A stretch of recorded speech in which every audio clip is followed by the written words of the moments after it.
Hi, welcome back to Podium Pop, a motorsport podcast. I am Gracie, here with my co-host Celine. Today we are going to do a full Indy 500 episode. We're going to do our experience there. We were also there for most of the weekend, so we're going to talk about that. And then we'll do a bit of a race recap and a bit of after, because we had quite the experience after. Oh my gosh. The race. Nothing like our experience in Miami, though. So, before we get started, make sure you are following us on all of our socials, on TikTok, Twitter, Instagram. We post a lot on TikTok. And make sure you are subscribed, like our video, and give us a thumbs up and maybe rate us if you think we deserve it. 5 stars, please. We'd love it. Please, thank you. Let's pop the bottle and get started. I'm never going to get that again. That's so fair. This was our first Indy 500 that we have ever been to. Mm-hmm. What would you rate your whole weekend experience out of 10? Out of 10? Yeah. I would say... 10 milk bottles. How many milk bottles out of 10? Ooh, I love that. Actually, I stole that from TikTok. Okay. The IndyCar TikTok. Fair enough. I would rank it... 8.5 whole milk bottles. Whole milk bottles. Wow. Mm-hmm. Okay. What about you? I'm gonna just go solid 8. Mm-hmm. Whole milk? And you know what? If I had to, I guess I would choose whole milk, but my preference would be almond milk. I would prefer coconut milk, I think. Oh, interesting. Coconut, yeah. I like some oat milk, too. I like almond milk. Honestly, I have the palate of a 2-year-old, so I really can't taste a difference. That's actually insane. I really can. It was, honestly, a great weekend. We first went up on Saturday. Very early in the morning. We did not go up for carb day, and we regret it. We both could not get off work in time for carb day. Yeah, we newer IndyCar fans, so we didn't realize how big of a thing carb day was. Mm-hmm. And then once we found out, it was kind of like, it was a little too late. So, but that's like one thing that I think we would do differently for next year. Yeah, for sure. There are a couple things that we'll talk about throughout the episode that we will probably do different next year. But that's one of them, that we will take off the time and make sure we get to carb day. That looked like so much fun. There was a huge meetup with like friendship bracelet exchange. That was really cute to see all the pictures and videos from that. So we got up there on Saturday and we got to our hotel. Honestly, we got so lucky because we got to our hotel at 9. Lovely people. Lovely people. And they literally had a room ready and we were like, we know we're early. Like, sorry, we're not gonna. Yeah, we were expecting to like go and basically like park the car, change, and then just go downtown. Yeah. And be like, hey, we're just making sure we're allowed to leave our car here and then it'll be safe and all that stuff. We just want to let you know that we're here. And they're like, we probably have a room ready. And we were like, okay. Thanks, girl. And they did. Yeah, she was so nice, too. So nice. It was amazing. We also had a fun man chatting to us the whole time that tried to take my McLaren bucket hat. Yeah, his name was Mr. Ron. Mr. Ron. Mm-hmm. I thought it was Roger. No, Mr. Ron. Mr. Ron. Yeah, shout out Mr. Ron. Yeah, very nice. He He probably would have loved our podcast. Oh, we should have told him to follow. And then, so we, checked in, got ready real quick, and then we went downtown. Oh, good song. We, went to a restaurant, literally at 10 a.m. At 10 a.m. Because we had been there before in Indy. We're not too far from it, so we've been up there a few times. So we went to a restaurant called Punch Bowl Social. I think we talked about it. Shout out to Punch Bowl Social. Love that place. Great salads. I had a kale Caesar salad. I've been thinking about that. I'm gonna be honest. Should we go back? Ooh, should we? Yeah. Well, yeah. That was a good time. We went there to watch quali for Formula One, and it was one of the very few places that were open. Yeah, actually open at 10 a.m. So I basically we got close to downtown, and I just basically looked up restaurants open and just found one with TVs inside. Luckily, it wasn't very packed, even though it was literally a block from where the parade was. Oh my gosh, yeah. It was not crowded at all, which was really nice. So we got right in. We sat at the bar because that's where the TVs were. Yeah. And they put it up right on for us. They did. At the end, there ended up being 3 TVs with the qualifying. Yeah. There were a couple other people in there also watching quali too. Yeah, there were. But we were the first to arrive, and so we were like, "Can we watch TVs?" And she's like, "Yeah. What do you want me to put on?" It's Formula One, girl. Come on. So we did that, and then we went over to the parade. For the parade, we bought seats.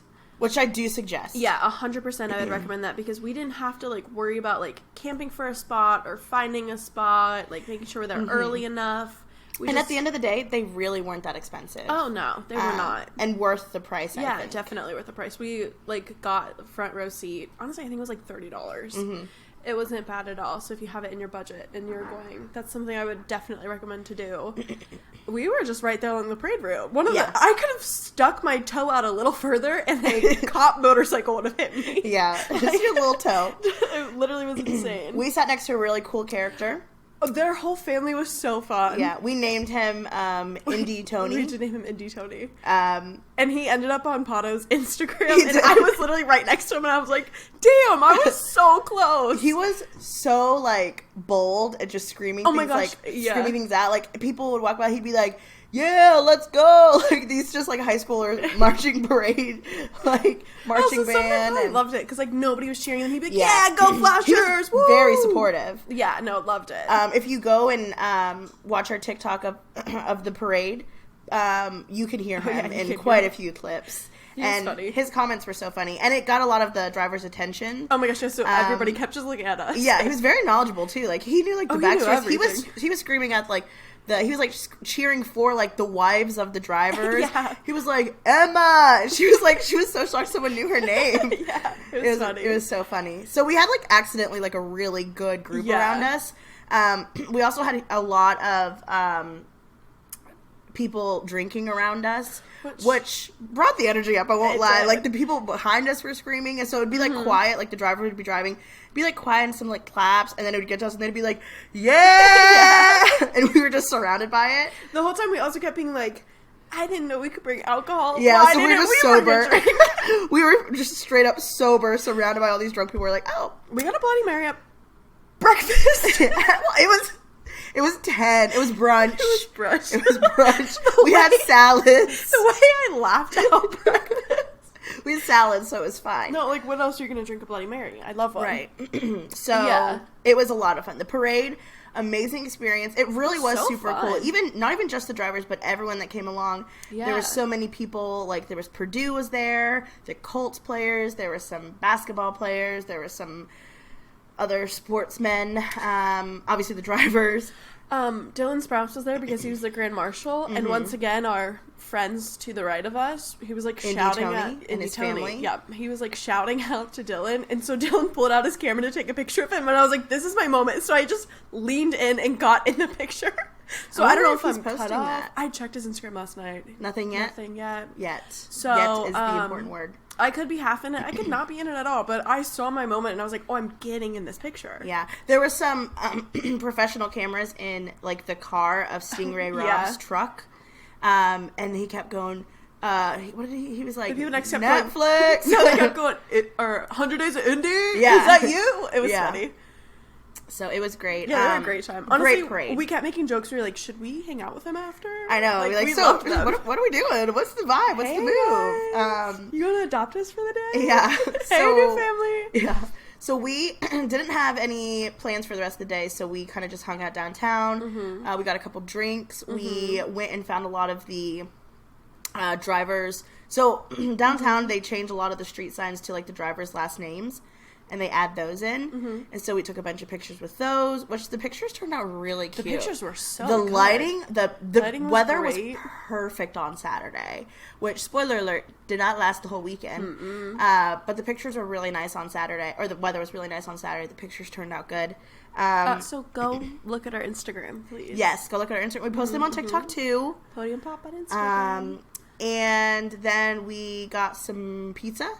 Well, first at one of the bars, we were there, and I'm, at the bar ordering a drink, and then I turn around, and James from Screaming Meals is just right behind me. Oh, yeah. And I go, I'm literally wearing, like, a bracelet that says, like, Armstrong, and one that says, like, Backbone for the podcast, and I was like, I just walked away. She came over, she was like, I was like, I should have said hi, but they also had, like, other friends with them, so I didn't want to, I don't know, I didn't want them to feel, like, obligated to talk to me, so I was like, it's fine. I will say also, like, if you all listen to our After Miami episode, you will know that we left the club, and then very shortly after, all of the drivers showed up, and we literally, like, moments before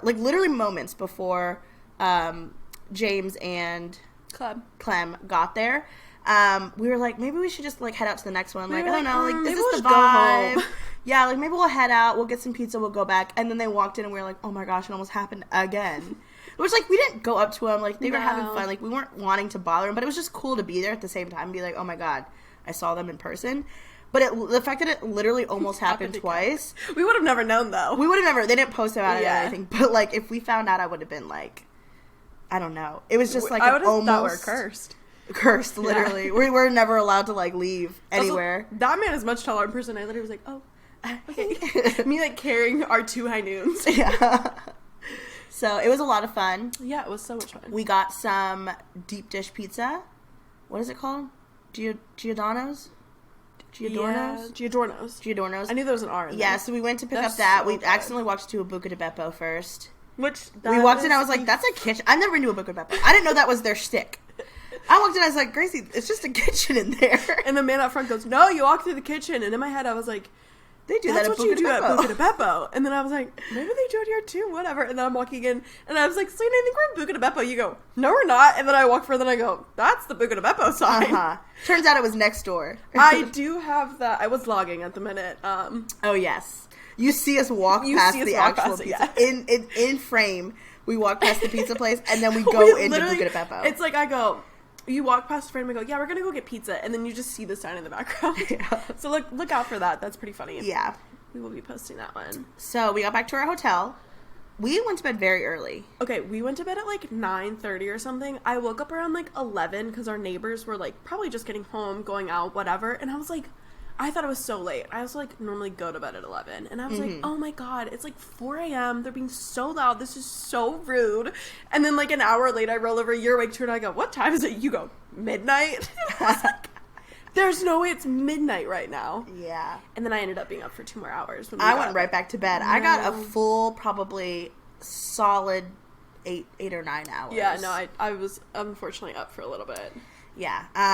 Yeah, we went to bed. I also don't go to bed very early, ever, like that. So it was pretty rare for me. I was so tired, though. We woke up really early to leave out to go to Indy, so I was just exhausted at that point. We walked a lot. And so we woke up the next morning. Early again? I actually woke up before my alarm at 5:45. Oh, did you? Uh-huh. And then you woke up at 6. And you woke up and I was sitting on the hotel couch drinking a liquid IV trying to, like, be quiet until your alarm went off. And then your alarm went off and I flicked on the light. I was like, good morning. Which was the brightest light. I didn't know it was going to be the light. It's fine. Also, I was awake that whole time. I just was in nonverbal mode, so I couldn't talk. Yeah, I knew enough. I wasn't ready to start speaking words. Fair enough. It was too early. So yeah, that is all of the weekend up until the actual day of. You know when it started going downhill? Okay, listen. The whole thing wasn't downhill. We had some ups and downs. Race obviously was fantastic. Oh my gosh. It started out downhill when our Uber driver was the most impatient man in the world. And I kid you not, I don't think he knew the 500 was happening. No. He lives there. Yeah, he lives in Indy. We asked him. Which, bless his heart, he drove us as close to the track as he possibly could. Mm-hmm. But he was like, oh, there's so much traffic right when we got in. He's like, I'm going to have to go around. And I was like, oh, he probably knows. He knows he's going around. Like, he's going to take his back way. I was like, no problem. We literally we trust you. It's fine. Now one minute he goes, do you? And I go, should I trust you? Like, I was like, where are you taking me? We shouldn't have. No.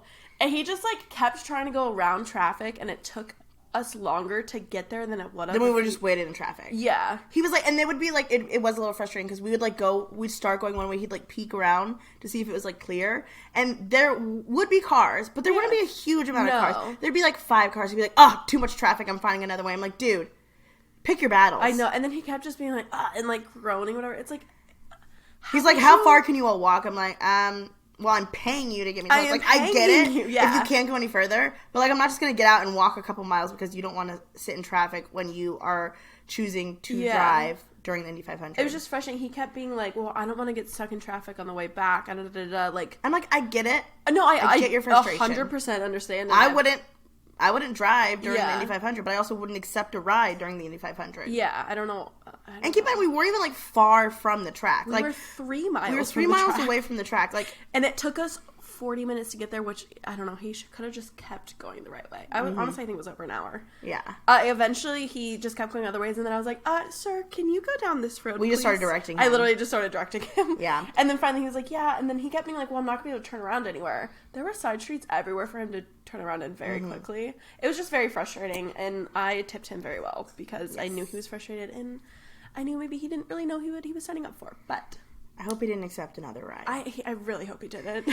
During the drive to the track, we were getting there. We left out of our Airbnb around 9 a.m. And we were watching the Monaco Grand Prix on the way there. Yeah. Which was funny at one point, obviously, like, during the Monaco Grand Prix, which we did an episode about it. We posted it today, so go check that out. It's already up. Obviously, the crash, the big Checo crash happened in the very first lap. Yeah. And so we were watching it, and we were, like, reacting to it. And then there was, like, the red flag. It was a really long red flag, so we turned it off. But he turns around at one point and goes, you all are really big fans. And you're like, yeah. Yeah. Also, at one point, I don't know if you noticed this, he fully just pulled up TikToks and started watching them. Yeah. I was like, I feel so safe right now. Yeah. Little concerning. Thank you for watching TikToks. It is crazy that we had a better, like, Uber experience in Miami. Yeah. Which is, like, so much more crowded and so much busier than... I wouldn't say busier, because obviously there's so many people for the Indy 500. But, like, you would expect, like, comparing Miami and Indy to have a more enjoyable Uber experience in Indy than, like, in a city like Miami. Yeah, I don't know. A big city like that. Yeah, that's kind of what I thought, too. But so we do get to the race. Yeah, we got there. And we meet up with our friends. And everything's going fine, right? We find our seats. Everything's great. We crack a drink. Yeah, there's not a lot of people in the stands, because this was maybe at like 11-ish that we It was a little before found 11. our seats. A little before 11. Yeah. And obviously the race wasn't planning on starting until like 12:45. So we find our seats, and we're sitting there, and then we have the weatherman. Mr. Weatherman pops up on the screen. He's like, hey, guys. We could be getting bad weather, which we knew. We knew going in that it was probably like, going to get delayed. We could be getting bad weather, but if there's lightning, you all have to leave the grandstands. And so we looked at each other and we're like, let's just leave now. Because it's going to lightning. Oh, yeah. And if it doesn't lightning, at least there's enough time where we can come back to our seats. Yeah, for sure. And we had some other friends that were there just sitting in different sections. So we're like, oh, we'll just go meet up with them. So we met up with them. And it started getting a little cloudy. And we're like, okay, let's find a place to hunker down. Yeah, like under the grandstands. Under the grandstands. We found a perfect spot. It was literally, at first everything was so crowded. We were like, this is going to suck. We're going to be stuck in the rain. But we found the perfect spot. And you know what we did? We figured it out. And it was honestly, because we had a big group, there were maybe like 7 or 8 of us. Yeah, I think there were 8. Including the child. It was like 12. Yeah. It was a friend of a friend's cousin. Yeah. So there were maybe like 7 or 8, but our friend brought a speaker. Like, we were playing Heads Up. We had drinks. We had drinks. We were close to a bathroom, thank goodness. Honestly. Because we actually ended up sitting there for probably like 3 or 4 hours. Oh, yeah. I think it was around 3 hours. And the rain, it was crazy. Oh, it was insane. Like, it was torrential downpour. Yeah. And luckily, I think I didn't hear of anyone getting like stuck in the rain or having any bad experience with it. There's plenty of places to take cover, and then a lot of people went back to their cars. They said that if you leave, you can come back in. Yeah, there were plenty of people who voluntarily put themselves in the rain. Yeah, oh yeah. Like, not near us, but there was literally a whole group of people, like, racing in the rain. Yeah, keep in mind that, like, people have been drinking since 6 a.m. Oh, yeah. And it's already, at this point, probably, like, 2 p.m., and they're just, like, on another level. Yeah, and, like, all people had to do during this time was if drink. You brought drinks, drink, or go and buy drinks. Like, people were just drinking.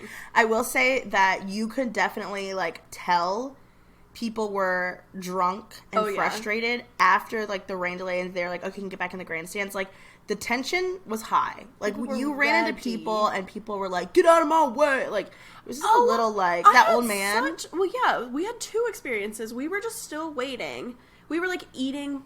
After the rain stopped, people were allowed back in the grandstands. We were eating and, like, just hanging out for a second before we went to our seats, because we knew they were going to be wet. We're not going back right away. Mm-hmm. And the line, they check your ticket before you are allowed up in the grandstand. There was no line there. We were the only people there. And this man came running past us to, like, to start a line. I don't know. Mm-hmm. And he goes, move it. Get out of the way. And we were like, wait, was he talking to us? And also, there was no one else around us. Nobody else. There was plenty. Our friend goes, who? Yeah, that was funny. And then afterwards, we had gone over to our side of the track for, like, where our grandstands were. We went to Mm-hmm. the bathroom. I'm leaving, and Celine was still in there, so I wanted to text her that I was leaving. So I pulled out my phone, I looked down, saw in my peripheral vision a person in front of us, another older gentleman. And so I looked up and then got out of his way, and he goes, "Keep your head up." And if I had another second to turn around, I would have yelled at him. Yeah. But then I like, walked away, and I was like, what? Yeah. I did not even run into him. I was not close running into him. I moved out of his way so quickly. I was so frustrating. I will say this. I've never seen so many, like, grown men so drunk in my life. Like, so drunk, and, like, why they were so mad. The amount of people, like, and more so after the race, because again, Yeah. people kept drinking, and I know this isn't the norm, that, like, that was basically like an extra 3 hours of just drinking and Yeah. sitting and being frustrated. But even after the race, the amount of people that, like, grown men that I saw that couldn't even walk in a straight line and keep their head up. Oh, yeah. Some of them were being carried by their wives. Mm-hmm. It was so kind of crazy. surprising. Yeah. So that was a little bit of, like, a different, but once we got up to our seats, everything was fine. Yeah. Another thing I would change. Biggest recommendation.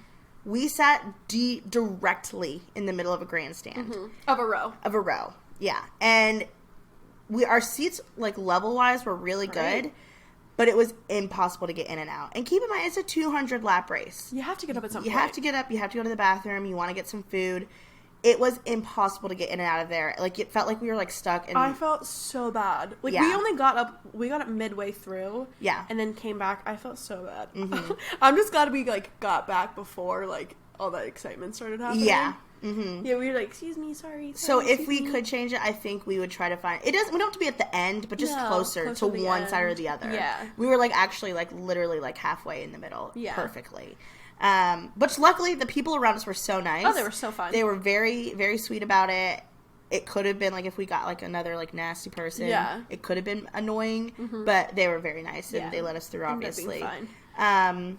Oh, before we talk about the race, Jordan Sparks did such an amazing job at the national anthem. Amazing. She sounded so good. I got a bone to pick, though. Oh, She did amazing.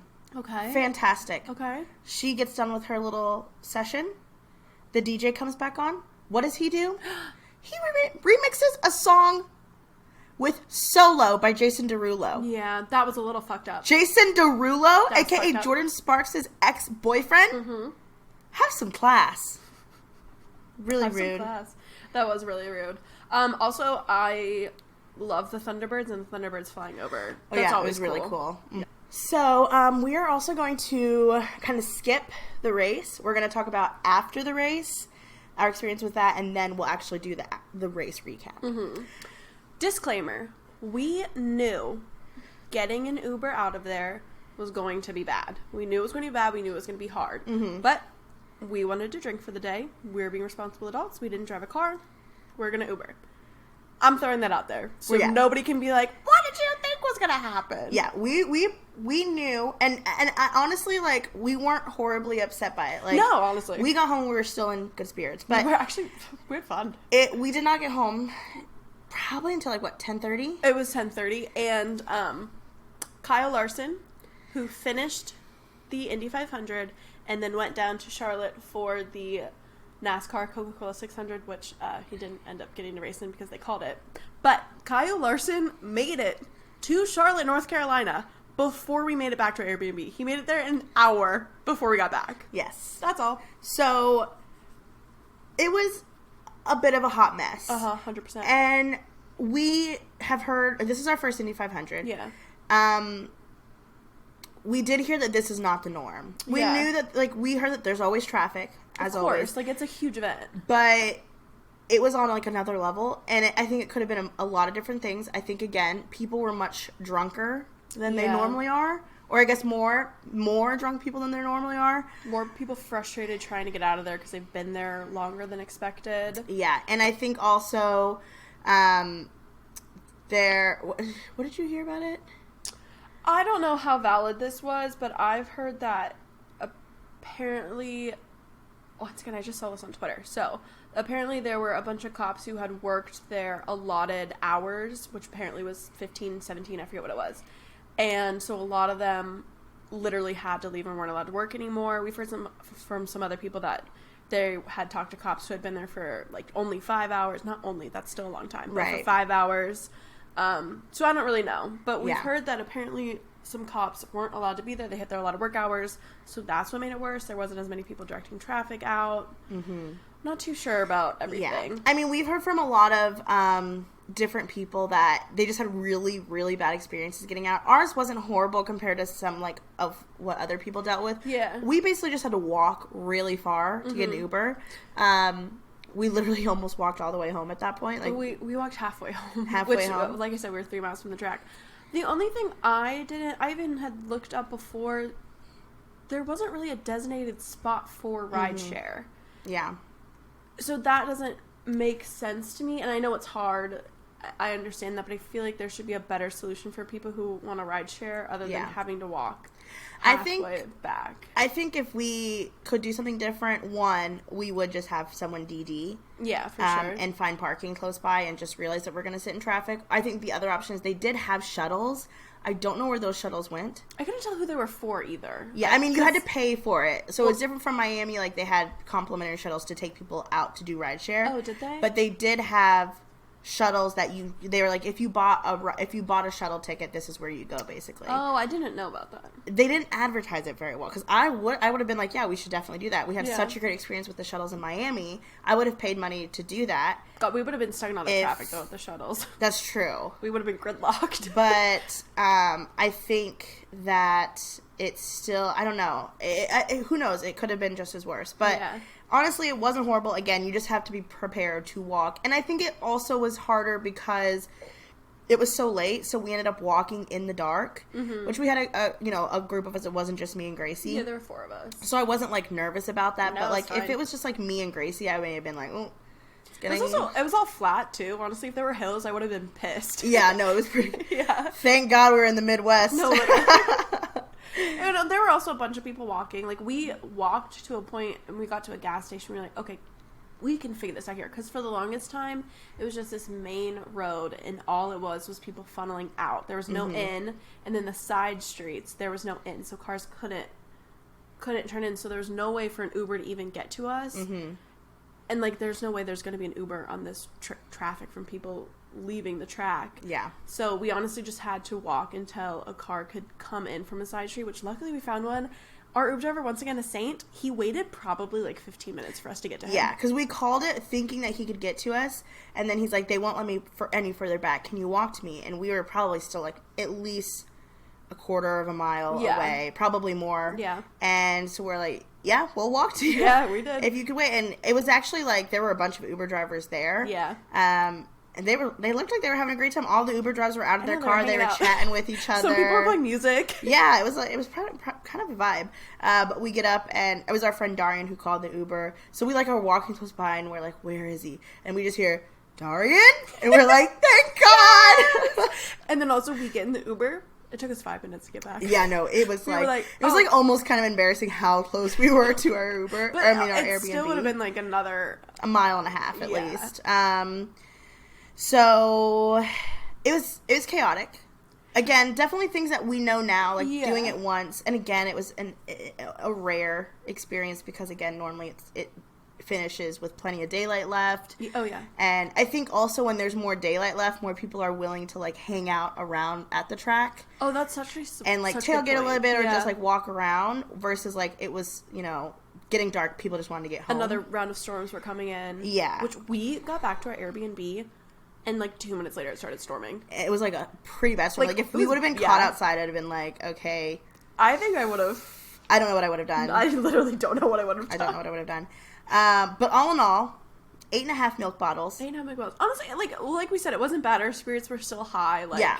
We literally got in and we're like, oh my God, I cannot wait for next year. Me and Gracie literally fell asleep and we're like, oh my God, so next year when we come, we should do that. And we're like, it's literally like, we haven't even gone to bed yet. No. So it was definitely like, we were very happy with our experience there. Yeah, definitely. And I mean, it was just cool. Again, it's always like same thing with Miami, and then same thing when we went to the Indy road course. It's just so like different being able to watch motorsport with other motorsport fans. Oh my gosh, yeah, it was a ton of fun. And being like surrounded by all these people, like even like while we were there, like, we heard so many, like, side conversations of walking by of people talking about, like, the Monaco Grand Prix and how I heard so many people talking about Charles. It was so cute. Oh my god. Or there were, like, a bunch of Leclerc jerseys and stuff there. Yeah, it was so cool. And so it just being in, like, able to, like, which we talked about on the way of how lucky we feel that we can even go to these races. Oh my gosh, yeah. That we could go to Miami and that we're so close to Indy that we can do that. But it was, all in all, amazing weekend. So much fun. It was so much fun. We literally got back we drove home on Monday morning. We got back at, like, noonish. And by, like, 2 p.m., I, like, texted Gracie, and I was like, so... when is the next race that we're going to? Which, right now, the plan is Mid-Ohio. 33 days. 33 days. It's actually going to be here before we know it. I know, that's what I'm saying. Well, and then we were like, oh, this is so much. And then I made a joke, and I was like, we say it's going to take so long, but then we're going to be at Target, like, panic buying. Be like, what am I going to wear? What am I going to wear? Which, I bought a shirt to wear. I am so excited for your shirt. I'm literally so excited for it. Check it. Oh, it's probably already gone on our Instagram story. Oh, yeah, it is. I bought a I Heart Pietro shirt. And I realized that, like, Mid-Ohio, I'm probably going to be, like, getting some crazy looks about wearing a shirt that bold. I don't care. Because my goal is to find him and make sure that he sees me wearing that shirt. I love that. I don't care if I have to go down to the front of the grandstands during the driver's parade and scream my head off so he can see my shirt. I would scream my head off for you. Ryan would too. I would just... Yeah. Point. I'm very excited. But that was our experience. Again, amazing experience. Loved it. Can't wait to go back. I'm excited next year to go back the full weekend for Carb Day as well. That'll be fun. Should we get into a race recap? We shall get into the race recap. It was a doozy of a race. Caution, yellow flag galore. And we need to talk about... There's a lot of heartbreak, I'll be honest. You know, first up goes yellow flag. And it's like everybody kind of all thought, we were like... We just waited an extra 4 hours. Yeah. Wow, there's a yellow flag. I even, like, said that out loud. I was like, we just waited 4 hours. And the guy in front of me was like, yeah, so did they. They're all really excited and anxious to get out there. And I was like, you know what, man? You're right. You're so right. So we waited a bit longer. I'm going to be honest, that first yellow flag, I completely forget who it was. There were so many of them that they all kind of blurred together. Like, at one point, so we should have probably found a list of everyone that DNF'd. But so many people were out of the race that at one point, Colton, he had some, like, car... Love Colton. Repping him with my hat. He had, like, a car malfunction. They got it fixed, but because it took him so long, he was, like, laps behind people. I think so he was obviously in last. He still, because so many people were out of the race, he still came in, like, 23rd or something. Yeah, finished, like, 23rd. And out 33 people start. Yeah. And that alone is insane to me. At the very beginning, the caution happened, and, you know, they're going around under a yellow, and all of a sudden, like, Marcus Armstrong's, like, car smoking a bit. I was like, oh, haha, I'm gonna pretend like it's no big deal. And then he goes into the pits, and then, like, we're sitting there, and then you go on, and, like, you're thinking about something, and I look at you, and I go, Marcus is still in the pits, and then you're sitting there, and then all of a sudden the commentators go, Armstrong, out of the car! We were like, no! Oh my god, it was so sad. And then the rest of the... Wait, was the first one Pietro? Oh, the first one was Pietro. And you know who freaking hit him? No, it wasn't all of Callum's fault. Callum did bump him, but it wasn't all of Callum's fault. That's all I have to say. Okay. We'll have to agree to disagree on that, I think. I can't see ration when it comes to Pietro. I'm sorry. That's so fair, actually. Yeah, so in that first one, yes, Pietro was out. I think there were, like, 4 that got out total in the... 3 or 4. Well, one of them being Marcus Ericsson, which he had like a rough Indy 500 run this year. So then the race restarts again, and then stops, and then restarts, and then stops, and restarts. And a lot of the stopping is because I think over half of the Honda engines failed. Like, that was so upsetting. Like, Marcus Armstrong, Catherine Legg, I forget who the other Honda engines were. They all just literally stopped working.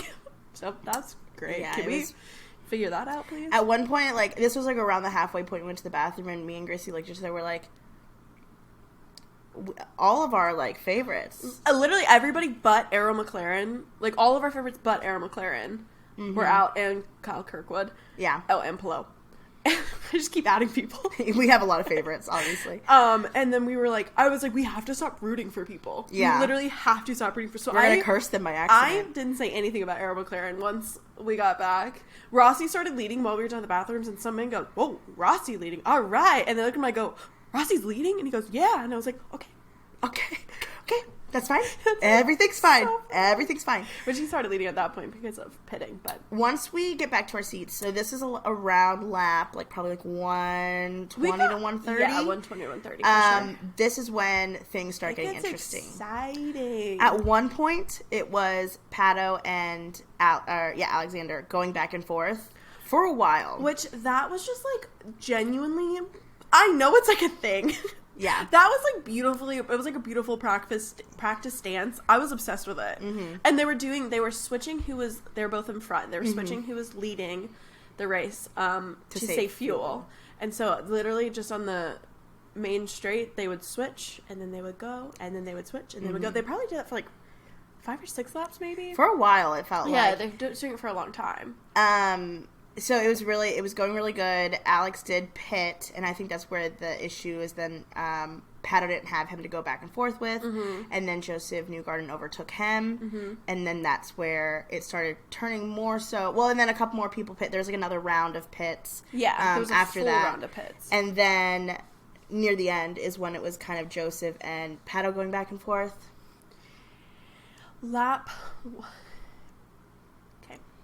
It's lap 158. Pato overtakes Joseph. Okay. He goes around front. The white flag is being waved last lap. So I should have said it was lap 159, I guess. Last lap. 159? Ooh, sorry. I was thinking time. Yeah, we do that a lot, actually. 199, whatever. White flag is going last lap. Pato's in the lead. I literally, held out my hand. We were, grasping each other. He is leading, and down the back straight, Joseph overtakes him, and... Heartbreak.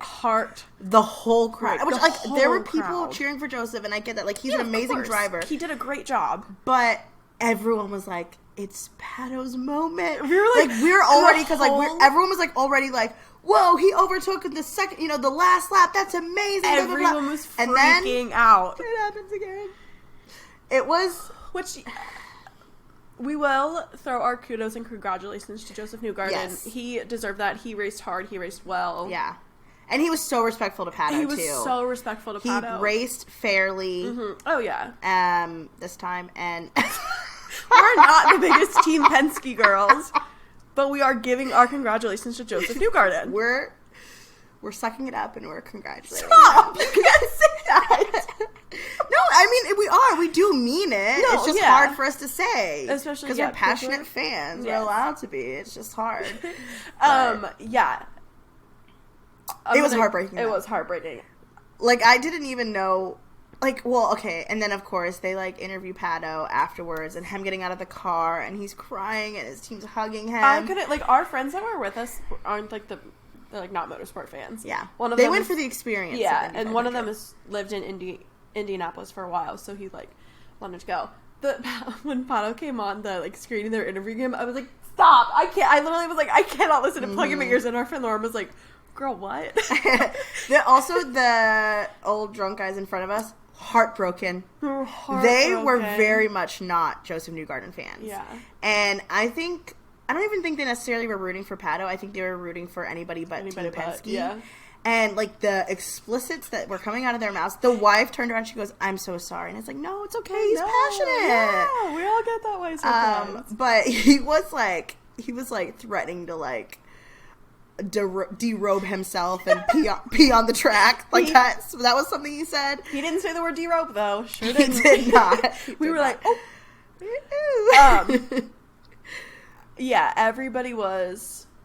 We also had some Arrow McLaren fans behind us too, for sure. Everybody was just upset. Yeah, we all thought it was going to be Pato's moment, which his time will come. I think that's very obvious that his time will come. It's giving kind of like Lando, he's so close so many times, and there's just something that's in the way. Or even more like Charles. Yeah, Charles and Monaco.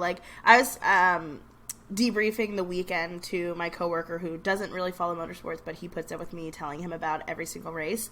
And so I was like telling him about Monaco, and I was like, yeah, like Charles, he did this, like this happened one year, and then this happened the next year, and then he finally won. And it was like, and then Pato, this happened one year, this one, and he didn't win. He's like, wow, the parallels. I was like, oh my gosh, you're so right, the parallels. Yeah. It's kind of crazy. Yeah, his time will for sure come. He's a great racer. Everybody knows that. Even, like, at the ceremony on Tuesday, Joseph Newgarden was saying that. Which I love that he said that. Yeah, he even was like, you know, we're lucky to have Pato in IndyCar. Like, I don't want to make your ego too big, but she could be. And then, like, basically was hinting at that, like, how well of an F1 driver he could be. I also was just going to backtrack for a second. When Pato and Rossi were taking turns going back and forth, and they were leading, the crowd once again was insane. Like, literally full body chills. Yeah. It was insane. Beautiful. Me and Gracie at one point looked at each other, and it was similar again to like when Lando was in Miami, when he was like leading, and we're like, we can't talk to each other because if we say something, something will happen. Yeah. We didn't talk to each other. No, we didn't say anything. It still happened. We literally looked at each other. We were like, We literally looked at each other. We like glanced at each other, and we're like, got it. Yep. Yeah, okay. We know. Okay. And then like our friends came back and they were like, "Hey!" And we were like, "Hey!" I was like, "Hi!" And then like my eyes were dialed in on the track. Yeah. No, like once again, the crowd was insane. It's like amazing to see all the love that Pato has and Aaron McLaren and Rossi. I was obsessed with it. Of course I was. It was beautiful. And you even Pato, like everyone in the crowd loved him. Like even during the drivers parade when they were announcing the drivers doing like the presentation at the beginning, like people would cheer for their favorites, and then like Pato would come out, everyone was like, "Whoa!" Yeah. Like everyone, again, he's just like such a lovable like personality that like it's impossible like to not root for him. And he is a good driver. Like it's oh my gosh, yeah. It's one thing to have a great personality and for people to root for you, Daniel Ricciardo. And it's another thing to have the personality and be a good driver. Not that Daniel's a bad driver. He just has some bad luck. Woo! We'll call it that recently. Sorry, I'm kind of being a hater today. Yeah. I'm just being honest. But no, he's an amazing driver too, and I mean, it's just, I don't know, it's so interesting. This race is such a big deal to so many of the drivers there. Like, it's like bigger than winning the championship. Yeah, like people care more about winning the Indy 500 than the full championship. Although I am still rooting for Colton and Pato in the. And obviously Pietro, but he's a little far behind. Bless his heart. He'll make his way back. He'll have his comeback. But yeah, amazing weekend, amazing race. Yeah. Amazing grace. Amazing race. How sweet. I'm gonna use that joke again. That was good. I am amazing, aren't I? No. Just kidding. Hey. We had the time of our lives to sum it all up. Yeah. Some of the best memories we ever had in May. Summing up May. Oh, literally. Amazing. We got to go to 3 Grand Prix. We talked about this on the last episode too, but we got to 3 Grand Prix. Before, like a month ago, we've never been to a motorsports. Well, you have, but I've never been to a motorsports race. You haven't been in years other than NASCAR. Yeah. So to be able to experience 3 in 1 month, we feel so grateful. Yeah. But now also, unfortunately, we are very much so addicted to it. Yeah. Our plans, again, are to go to Mid-Ohio. And then we want to go to COTA. I also, I think we should try to go to the St. Louis IndyCar race. Yeah, I'd love to do that. I know we've said this before, but I feel like I want to reiterate it again. We realize how, lucky and fortunate we are to be able to, have the money to spend on this. We have pinch me moments about it all the time. Literally. Even thinking about, a couple years ago, after college, I literally had no clue what I was doing. Didn't have a job, whatever. I wouldn't have been able to even dream about, attending a motorsport race and, now that we can, we're so proud of ourselves and happy. And we realize, we're so happy. We feel like we love the community of people. Yeah, we've met so many amazing people this month alone. Oh my gosh, yeah. And not even just met people in person, but we've met so many people and made connections with people online. Yeah. And it's just so, it just feels like we were, always supposed to be in this community, and it feels amazing. Right. Feels so right. Yeah. So, and we love it. And we love it to so much. Keep making our content. Hopefully keep attending races. Yeah. So make sure you're following us for this journey. Yeah, because it's it's not it's slowing just getting down. started. It's just It's we just made this started. podcast 4.5 months ago. Yeah, at the beginning of the year. Beginning of the year, like we have gotten to do so much. This is our 24th episode. Yeah, that's literally insane. And we haven't skipped a week either. We haven't We skipped might a have been week. delayed. Yeah, but we'll get it out. Don't worry. We'll get it out to you. We've had multiple. I mean, we had bonus episodes. This is a second episode of the week. Like we were literally filmed yesterday. Oh my gosh, yeah. But we have to get this out. And it's just like it doesn't even feel like it's fun. It's fun. Like we enjoy doing this. Yeah. I love everything about it. So thank you everyone that does listen to every episode or really some episodes, or even if you interact with us on social media. We appreciate every single like and every single comment. And it's just we feel very grateful and we're excited. Yeah. So this is posted. We're going to post this on Thursday of this week. We said in our other episode there's no Formula 1 race, but there is another IndyCar race in Detroit, so our next episode will be a recap of that, and if there is any Formula 1 news or anything coming out, we will also talk about that. Silly season is coming. It's approaching. It's approaching fast, and we could have some crazy stuff happen at a drop of a hat. So definitely follow us on everything to make sure you're not missing any of that information. Yeah. Thanks for watching. Thank you. Bye.